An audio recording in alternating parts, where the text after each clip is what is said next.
L'Afrique, un continent d'une richesse paradoxale, se trouve face à une énigme déconcertante. Comment peut-elle importer chaque année pour 40 milliards de dollars de denrées alimentaires, alors qu'elle abrite la majeure partie des terres fertiles encore inexploitées de la planète? Cette contradiction criante, loin d'être une fatalité, est aujourd'hui abordée de front par le Burkina Faso. Ce pays, loin de s'en remettre à l'aide étrangère ou à la charité, a choisi de tracer sa propre voie en responsabilisant 8000 jeunes pour reconquérir 4000 hectares de terre et ainsi faire germer un avenir nouveau directement depuis le sol. Il ne s'agit pas d'un simple programme, mais d'une vision audacieuse, une véritable révolution impulsée par le jeune président Ibrahim Traoré et qui se veut un modèle pour l'ensemble du continent africain. Et si la solution à la crise alimentaire de l'Afrique ne résidait pas dans une aide extérieure accrue, mais dans les mains jeunes et énergiques qui plantent des graines sur leur propre terre, un carrefour critique, le Burkina Faso se trouvait en effet à un carrefour décisif. Des années de conflits incessants avec des groupes extrémistes, des déplacements internes massifs et une insécurité alimentaire chronique avaient plongé le pays dans l'une des pires crises humanitaires d'Afrique de l'Ouest. Selon les chiffres alarmants du Bureau de la coordination des affaires humanitaires des Nations Unies, plus de 2 millions de Burkinabés étaient déplacés à l'intérieur du pays et près d'un quart de la population était confrontée à une insécurité alimentaire aiguë, menaçant la subsistance de millions d'individus. Pourtant, cette situation dramatique contrastait fortement avec le potentiel agricole du pays. Malgré ses ressources naturelles abondantes et plus de 9 millions d'hectares de terres arables, une grande partie des champs restait en friche. La main-d'œuvre agricole vieillissante peinait à maintenir la production. Et les infrastructures essentielles, ainsi que les investissements nécessaires pour moderniser le secteur agricole, faisaient cruellement défaut. Pendant ce temps, des milliers de jeunes, désabusés par le manque d'opportunités, quittaient les campagnes à la recherche d'emplois urbains, ou pire, empruntaient des routes migratoires dangereuses vers l'étranger, accentuant la fuite des cerveaux et des bras. Une riposte présidentielle. C'est dans ce contexte de crise et de potentiel inexploité que le président Ibrahim Traoré a lancé une contre-offensive ambitieuse et stratégique, un programme national de 200 millions de dollars visant à former 8000 jeunes burkinabés pour qu'ils deviennent de véritables entrepreneurs agricoles. Officiellement baptisé Initiative présidentielle pour la production agricole et l'autosuffisance alimentaire, IP3A, cette opération transcende le simple plan de formation. Il s'agit d'une stratégie globale visant à restaurer la souveraineté alimentaire du pays, à combattre le chômage endémique des jeunes et à reconstruire l'autonomie économique du Burkina Faso en partant directement du terrain, en valorisant ses ressources les plus fondamentales. 3 mois pour changer de regard. En mars 2025, 2000 jeunes, soigneusement sélectionnés dans les 13 régions du pays, se sont réunis dans plusieurs centres de formation, dont la prestigieuse École nationale d'agriculture de Matourkou. Ils ont entamé 3 mois d'apprentissage intensif, un programme novateur qui mêlait habilement le savoir-faire traditionnel ancestral aux techniques scientifiques modernes et à l'innovation. Les participants ont ainsi acquis des compétences essentielles allant de la conception de systèmes d'irrigation efficaces à la production d'engrais organiques écologiques. Ils ont également été formés à l'élevage de bétail de manière durable, à l'apiculture, à l'aviculture, à l'aquaculture et aux techniques de compostage, autant de disciplines cruciales pour une agriculture résiliente et productive. Mais l'IP3A ne se limite pas à l'apprentissage des techniques agricoles. Le programme va bien plus loin en intégrant des modules de marketing numérique, d'agri-entrepreneuriat et de logistique de la chaîne d'approvisionnement.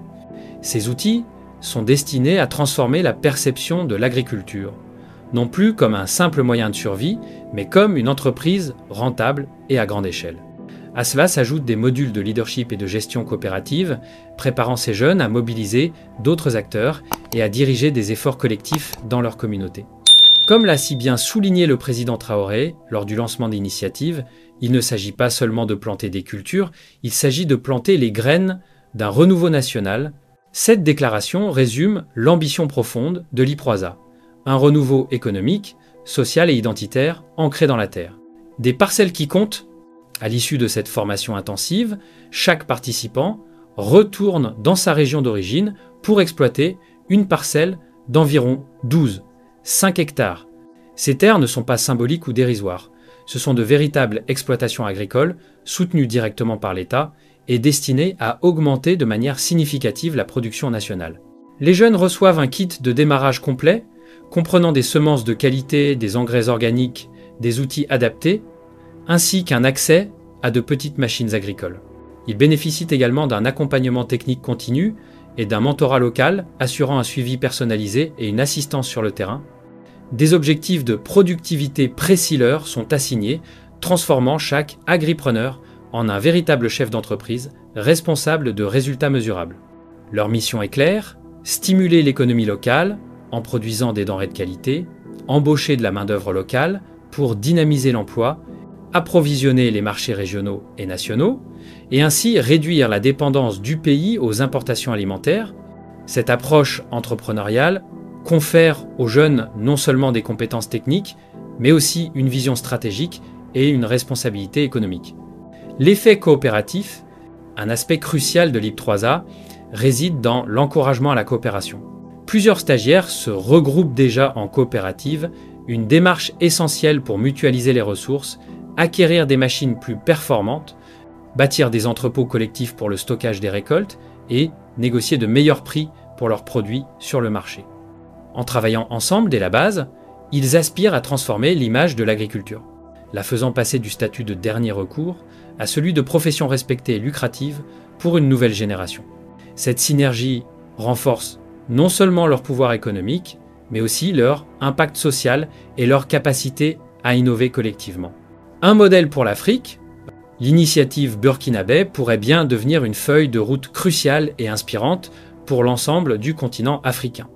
L'Afrique détient près de 60% des terres arables encore vierges du monde, un potentiel immense et inexploité. Pourtant, selon les données de la Banque africaine de développement, elle importe plus de 40 milliards de dollars de nourriture par an, une contradiction qui entrave son développement et sa souveraineté. LIP3A aborde simultanément deux défis majeurs, le chômage des jeunes et l'insécurité alimentaire, tout en élevant l'agriculture au rang de moteur d'innovation et de développement économique. Un continent qui compte 420 millions de personnes âgées de 15 à 35 ans ne peut ignorer le potentiel immense de sa jeunesse. Si une fraction de ces jeunes recevait un soutien similaire accès à la terre, formation de qualité, financement adéquat, et mentorat de millions d'entre eux pourraient bâtir des moyens de subsistance durable, dynamiser les économies rurales en créant des richesses sur place, et renforcer considérablement la sécurité alimentaire régionale, réduisant ainsi la dépendance à l'égard de l'extérieur. Premiers fruits, premiers espoirs, bien que la première cohorte de jeunes agriculteurs n'ait pas encore achevé sa transition vers des exploitations indépendantes et pleinement opérationnelles, des résultats prometteurs émergent déjà, suscitant un optimisme grandissant. Sur les fermes de démonstration de Matourkou, les récoltes de maïs, de sorgho et de légumes, cultivées avec des engrais organiques et une irrigation améliorée, affichent des rendements supérieurs à la moyenne nationale. L'innovation star de cette initiative est un engrais bio-local, fabriqué à partir de résidus agricoles et de fumier. Cet engrais, non seulement écologique, mais aussi économique, séduit même les agriculteurs qui ne sont pas directement inscrits au programme, car il réduit considérablement les coûts de production tout en régénérant la fertilité des sols. Dans les villages où les jeunes formés commencent à appliquer leur savoir-faire, l'agriculture perd progressivement son image de dernier recours ou de subsistance précaire. Les familles qui, par le passé, encourageaient leurs enfants à quitter la terre pour trouver des emplois en ville, les incitent désormais à rester. Elles voient ces jeunes vendre leur production via des applications mobiles innovantes et obtenir des microcrédits grâce aux partenaires financiers de LIP3A, ce qui témoigne d'une transformation tangible et moderne. Selon le ministère de l'Agriculture, les parcelles de démonstration ont déjà enregistré une hausse significative de 17% du rendement du maïs, ainsi qu'une baisse notable des dépenses en engrais chimiques, des indicateurs clairs de l'efficacité de l'approche agroécologique. La suite, grandir, connecter, innover, l'élan est lancé et l'ambition de LIP3A ne fait que croître. La deuxième vague de recrutement a déjà commencé avec un objectif clair, passer de 2-0 à 8-0 participants d'ici la fin de l'année 2025. Pour soutenir cette expansion, de nouveaux pôles agroécologiques verront le jour dans le nord et l'est du pays. Ces pôles ne seront pas de simples centres de formation, mais de véritables laboratoires d'innovation où la recherche et le développement de techniques agricoles durables seront prioritaires. Une autre priorité majeure est le développement de chaînes de valeur locale. L'objectif est de réduire les pertes post-récolte actuellement supérieures à 30% pour certaines cultures saines, améliorant le stockage, la transformation et le transport. Cela permettra aux petits producteurs de capter davantage de valeur sur les marchés nationaux et régionaux, renforçant ainsi leur rentabilité et leur autonomie économique. La transition numérique, essentielle à la modernisation du secteur, n'est pas en reste. Une plateforme agro-data nationale est en préparation. Elle permettra de suivre en temps réel la production, de diffuser les prix du marché pour une meilleure transparence et d'envoyer des alertes météo précises aux agriculteurs. L'idée est de transformer chaque jeune agriculteur en un acteur connecté d'une économie alimentaire résiliente et dynamique, capable de prendre des décisions éclairées grâce à l'information. Cultiver l'avenir. Nous bâtissons plus que des fermes, nous bâtissons un futur où les jeunes burkinabés peuvent s'épanouir sans quitter leur terre ni leur pays, affirme le ministre de l'Agriculture Ismaël Sombié. Le chemin reste semé d'obstacles, changement climatique, l'instabilité régionale persistante et la fragilité des infrastructures, mais les fondations sont solidement posées.